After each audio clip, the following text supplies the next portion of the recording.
You may remember I said ages back, a few lessons back, that when we did the cat and then the bat, we uploaded the cat and then we dragged the scripts across to the bat. Now what I'm going to do this time is I'm going to duplicate the bat, alright, and when I go to bat number 2, scripts are exactly the same.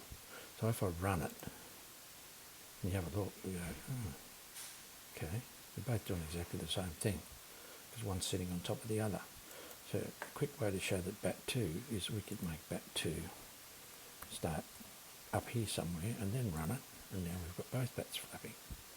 Okay, now the next thing we can do with bat 2 is we could make it look like it's back a little bit.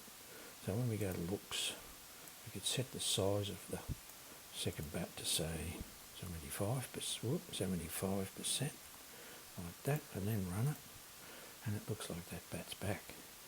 Now the last thing we can do for this particular project, there's probably a couple of things, but the next thing we're going to do is this. We're going to give the impression that this bat here is in front of those trees and this bat is behind those trees. There's a little trick you can do.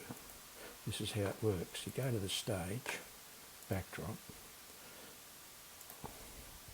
create a sprite, call it trees, like so. Go get the stage and drag it onto the top of the trees, like that. And what happens is you've now got two. Look at this one, it's moving around a bit. Okay, you want that one pretty much sitting on top of the other one. So the first thing to do with this script of this one, I'll just come back here for a minute and get rid of that. Alright, so now we've got the trees, and you can't see the bats because that's sitting on top. However, that's fine. What we want is, we'll get our script, and when it's clicked, we'll chuck it right in the middle. 0, 0, okay? And when we run it, you can't see anything because the trees are at the front. So this is where we try something clever. When you drag these across, you get a bitmap, and what we're going to do is, I'm just going to blow this thing up a bit, because all I want to do is keep those two trees, but I don't want anything else. So I'm just getting rid of a whole lot of stuff here, like so.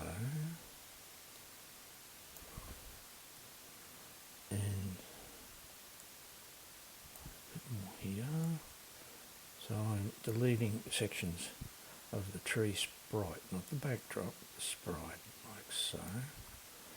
Right.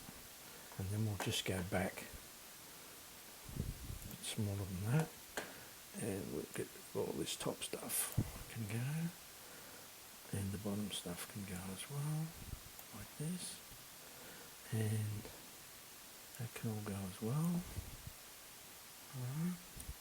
And then, voila, that's all you've got. Now when you run it, they're both behind the tree, okay? So the way to get around that, it's a couple of ways, it just depends. If you want to leave that bat at the top, you want this one at the front, so we'll script for this one, we'll just go to looks and go to front, right at the start, and hopefully that'll fix it. Alright, so there you've got it. Now, you need to do a little bit of artwork.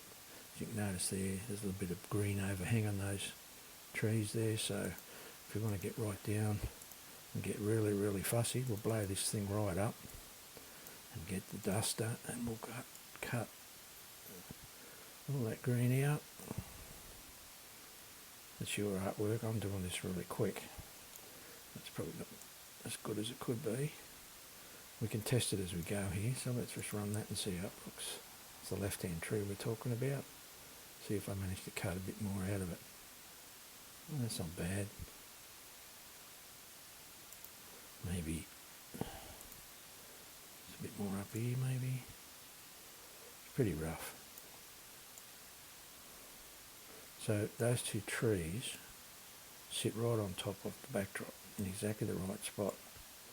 So the back bat looks like it's about there, see?